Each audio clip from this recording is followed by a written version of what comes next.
The man who now runs Iran has never given a public speech, never delivered a Friday sermon, never held elected office, never faced a public vote.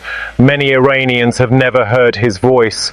And as of Sunday, he is the supreme leader of the Islamic Republic, the most powerful position in a country of 90 million people, currently at war with the United States and Israel simultaneously. His name is Mojtaba Khamenei. He is 56 years old. He was born on September 8, 1969 in Mashhad, the same city where his father Ali Khamenei was born, arrested 6 times by the Shah's secret police and tortured before going on to rule Iran for 36 years. The family history of survival under pressure is not incidental. It is the defining thread of Mojtaba's entire life. Here is who he is, what he has actually done, and what his selection means for this war. His childhood was shaped by 2 events simultaneously: the 1979 Islamic Revolution that his father helped lead, and his father's arrest and exile under the Shah in the years before it. When Savak agents came to the family home in Mashhad in the winter of 1975 to arrest his father for the 6th time, Mojtaba's older brother Mostafa watched their father being beaten. Ali Khamenei reportedly insisted his children, including the young Mojtaba, be told the truth about where he was going rather than be given a comfortable cover story. That decision, made during an arrest, shaped the political formation of every child in that house. Mojtaba attended Alavi High School in Tehran, a confirmed training ground for regime elites, whose alumni include former foreign ministers Ali Akbar Velayati and Javad Zarif and former parliament speaker Gholam Ali Haddad Adel. He graduated in 1987 and immediately joined the IRGC.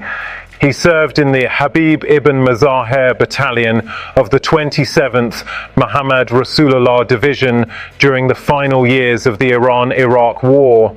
That battalion is the confirmed origin point of every major relationship that has defined his rise to power.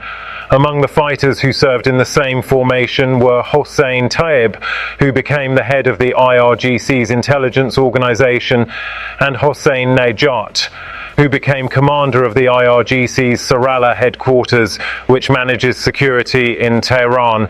Both men are part of the confirmed patronage network known as the Habib Circle that IRGC commanders used to pressure the Assembly of Experts into electing Mojtaba on March 3rd. The men he fought alongside as a teenager in the 1980s are the men who made him supreme leader in 2026. That network is the entirety of his institutional power base. After the war, he studied Islamic theology in Tehran under his father and under Mahmoud Hashemi Sharudi, who later became Chief Justice. In 1999, he moved to Qom, where he studied under Ayatollah Mohammad Taqi Mesbah Yazdi, a cleric who was publicly known for calling for the killing of Iranian youths who promoted what he called Western immorality, and who is assessed as among the most hardline figures in the Iranian clerical establishment. His theological formation was not moderate. His teachers were not centrists. The ideological direction he received in Qom was the most conservative available within the Islamic Republic's clerical framework. His political record is specific and confirmed. He reportedly engineered the 2005 presidential election that installed Mahmoud Ahmadinejad, the most confrontational Iranian president since the revolution. In the 2009 Green Movement, when millions of Iranians flooded the streets to protest Ahmadinejad's disputed re-election, Mojtaba is confirmed to have played a key role in directing the IRGC's Basij paramilitary force to suppress the protests. Dozens were killed, thousands were arrested. The Green Movement was crushed. The US Treasury Department's 2019 sanctions designation against Mojtaba confirmed he worked to advance his father's destabilizing regional ambitions and oppressive domestic objectives. That is the official US government's confirmed assessment of what he did before this war began. His financial profile adds another dimension. He reportedly oversees a significant business empire of assets and investments across multiple countries, confirmed by Bloomberg, including links to luxury European property networks, confirmed by Euronews. His name does not appear directly in any of the documented transactions. He is reported to have moved significant sums through a network of insiders and associates linked to the Iranian establishment. The Bloomberg investigation tied him specifically to Ali Ansari, whose bank Ayande was dissolved after going bankrupt from handing out insider loans. He is not publicly known inside Iran as a businessman.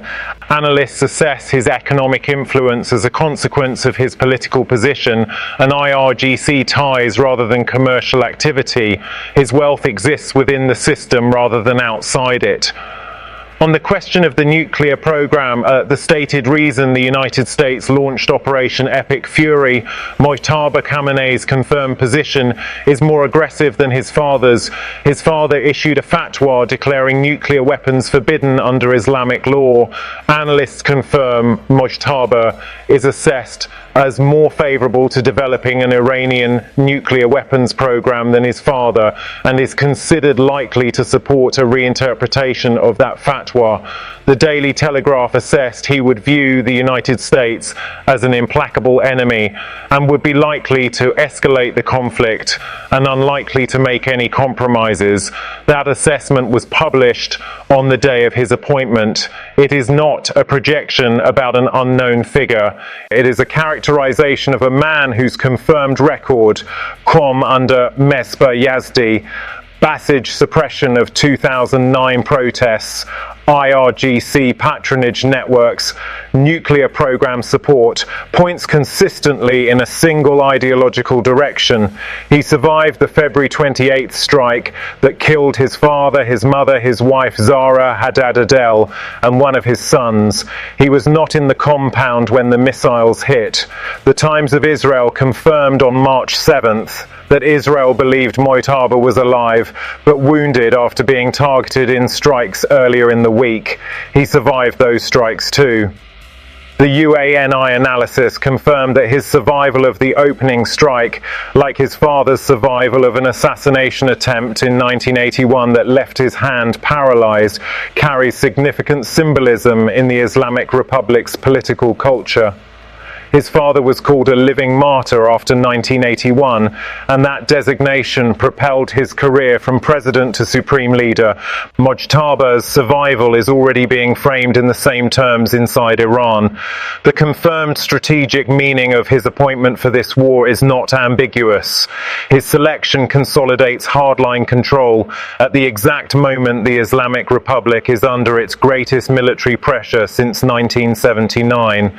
It signals no near-term willingness to negotiate, no moderation of Iran's war posture, and no departure from the IRGC-dominated decision-making structure that has run this conflict since the first bombs fell. The revolution that overthrew the Pahlavi dynasty in 1979 has completed the first father-to-son succession in its history under IRGC pressure in an online meeting in a building that was bombed before the count was completed, 8 days after the previous supreme leader was killed. The Islamic Republic's third supreme leader is a man whose confirmed ideological formation, confirmed political record, confirmed IRGC network, and confirmed nuclear position make him the hardest possible figure for Washington to negotiate with and the most predictable possible figure for the IRGC to work through. Both of those facts are the point.